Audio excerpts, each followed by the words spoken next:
राष्ट्रपति के अभिभाषण की अहम बातें क्या रहीं ये हम आपको बताते हैं, उसका निचोड़ हम आपके सामने रख रहे हैं। राष्ट्रपति ने अपने अभिभाषण में तमाम मुद्दों पर अपनी बात रखी है।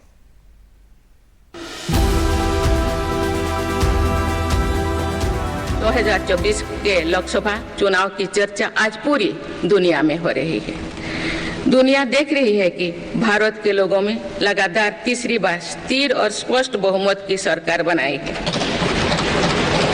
भारत के लोगों को ये पूर्ण विश्वास है कि उनकी आकांक्षाएं सिर्फ मेरी सरकार ही पूरा कर सकती है। इसलिए 2024 का ये चुनाव नीति, नियत, निष्ठा और निर्णयों पर विश्वास का चुनाव रहा है।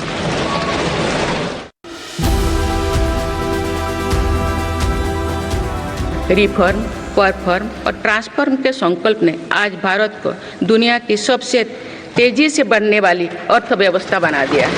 10 साल में भारत 11वें नंबर की अर्थव्यवस्था से ऊपर उठकर 5वें नंबर पर पहुंचा है। साल 2021 से लेकर साल 2024 के बीच भारत में औसतन 8% की रफ्तार से विकास किया है।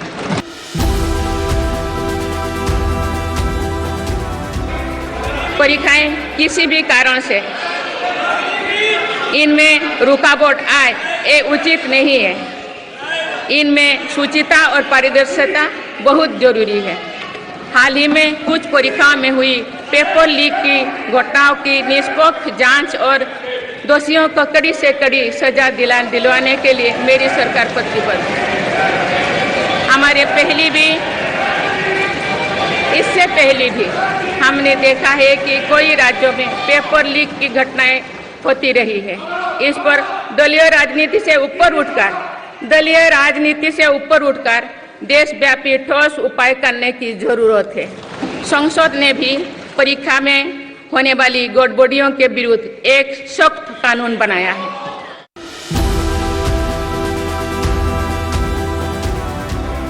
जून 1975 को लागू हुआ आपातकाल संविधान पर सीधे हमले का सबसे बड़ा और काला अध्याय था।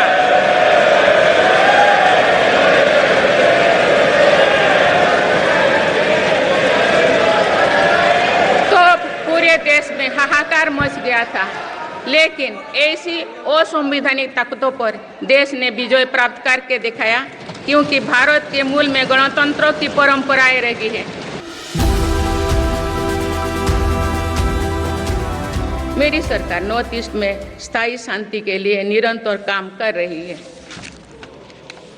पिछले इस 10 वर्षों में अनेक पुराने विवादों को हल किया गया, अनेक अहम समझौते हुई है। नॉर्थ ईस्ट में अशांत क्षेत्रों में तेज विकास करके चरणबद्ध तरीके से अफवाह हटाने का काम भी जारी है। देश के हर क्षेत्रों में विकास के ये नए आयाम भारत के भविष्य का उद्घोष कर रहे हैं। मेरा सरकार ने सीएए कानून के तहत शरणार्थियों को नागरिकता देना शुरू कर दिया है। इससे बंटवारे से पीड़ित अनेक परिवारों के लिए सम्मान का जीवन जीना तय हुआ है। जिन परिवारों को सीएए के तहत नागरिकता मिली है, मैं उनके बेहतर भविष्य की कामना करती हूँ। भारत में आज दुनिया का तीसरे सबसे बड़ा डोमेस्टिक एविएशन मार्केट है। अप्रैल 2014 में भारत में सिर्फ 209 एयरलाइन रूट्स थे। अप्रैल 2024 में इनकी संख्या बढ़कर 605 हो गया है। हवाई यात्रा में हो रहे इस विस्तार का सीधा लाभ टियर 2, टियर 3 शहरों को हो रहा है। 10 वर्षों में देश के 21 शहरों तक मेट्रो सुविधाएं पहुंची है। वंदे मेट्रो जैसे कई योजनाएं पर काम चल रही है। भारत का पब्लिक ट्रांसपोर्ट दुनिया में बेहतरीन हो, इस लक्ष्य के साथ मेरी सरकार काम कर रही है। माननीय सदस्यगण, मेरा सरकार इन आधुनिक मापदंड पर काम कर रही है, जिससे भारत विकसित देश के सामने बराबरी से खड़े हो सके। इंफ्रास्ट्रक्चर का विकास इस दिशा में बदलते भारत की नई तस्वीर के रूप में उभारा है। मेरी सरकार ने 10 वर्षों में पीएम ग्रामीण सड़क योजना के तहत गांव में 3,80,000 किलोमीटर से ज़्यादा सड़कें बनाई। आज भारत में नेशनल हाईवेज और एक्सप्रेसवेज का जाल बिछ रहा है। राष्ट्रपति ने सरकार का विजन सामने आज रखा और हर मुद्दे पर उन्होंने सरकार की बात स्पष्टता से रखी और भविष्य में किस तरह से सरकार काम करेगी उसे बताया।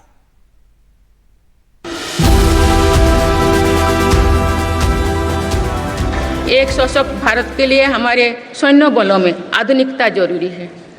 युद्ध की स्थिति में हम सर्वश्रेष्ठ रहे, इसके लिए सेनाओं में रिफॉर्म्स की प्रक्रिया निरंतर जारी रहनी चाहिए। इसी सोच के साथ मेरी सरकार ने बीते 10 वर्षों में डिफेंस सेक्टर में अनेक रिफॉर्म्स किए हैं। जीडीएस जैसे रिफॉर्म्स ने हमारी सेनाओं को नई मजबूती दी है। मेरी सरकार ने डिफेंस सेक्टर को आत्मनिर्भर बनाने के कई महत्वपूर्ण कदम उठाए हैं। ऑर्डिनेंस फैक्ट्रीज के रिफॉर्म से डिफेंस सेक्टर को बहुत लाभ हुआ है। 40 से अधिक ऑर्डिनेंस फैक्ट्रीज को 7 निगमों में संगठित करने से उनकी क्षमता और दक्षता दोनों बढ़ी है। ऐसे ही रिफॉर्म्स के कारण भारत आज 1 लाख करोड़ रुपये से अधिक की डिफेंस मैन्युफैक्चरिंग कर रहा है।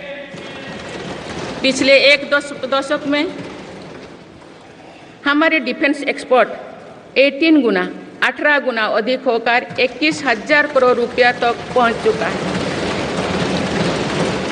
फिलीपींस के साथ ब्रह्मास मिसाइल का रक्षा सौदा डिफेंस एक्सपोर्ट के क्षेत्र में भारत की पहचान मजबूत कर रहा है। सरकार ने युवाओं और उनके स्टार्टअप्स को बढ़ावा देकर आत्मनिर्भर डिफेंस सेक्टर की मजबूत नींव तैयार की है। मेरी सरकार उत्तर प्रदेश और तमिलनाडु में 2 डिफेंस कॉरिडोर्स भी विकसित कर रही है। हम सभी के लिए एक खुशी की बात है कि पिछले वर्ष हमारी सैन्य जरूरतों की लगभग 70% खरीद भारतीय उद्योगों से ही की गई है। हमारी सेनाओं ने 500 से अधिक सैन्य साजो सामान को विदेशों में नहीं मंगाना तय किया है। ये सभी हथियार और उपकरण अब सिर्फ भारतीय कंपनियों से ही खरीद की जाएगी। मेरी सरकार ने सैनिकों के हितों को भी हमेशा प्राथमिकता दी है। मेरी सरकार का ये भी प्रयास है कि महिलाएं अधिक से अधिक बचत कर सकें। बैंक खातों में जमा राशि पर बेटियों को ज़्यादा ब्याज देने वाला सुकन्या समृद्धि योजना की लोकप्रियता से हम परिचित हैं। मुफ्त राशन और सस्ते गैस सिलेंडर की योजना से महिलाओं को बहुत लाभ हो रहा है। अब मेरी सरकार बिजली का बिल 0 करने और बिजली बेचकर कमाई करने की योजना भी लाई है। पीएम सूर्यघर मुफ्त बिजली योजना के तहत घर की छत पर सोलर पैनल लगाए जा रहे हैं। इसके लिए मेरी सरकार प्रति परिवार 78,000 रुपया तक की मदद कर रही है। इतने कम समय में 1 करोड़ से ज़्यादा परिवार इन योजना में रजिस्टर कर चुके हैं। जिन घरों में सोलर पैनल लग चुके हैं, अब वहां बिजली का बिल 0 हो गया है। माननीय सदस्यगण, विकसित भारत का निर्माण तभी संभव है जब देश के गरीब, युवा, नारी शक्ति और किसान सशक्त होंगे। इसलिए मेरी सरकार की योजनाओं में सर्वोच्च प्राथमिकता इन्हीं 4 स्तंभों को दी जा रही है।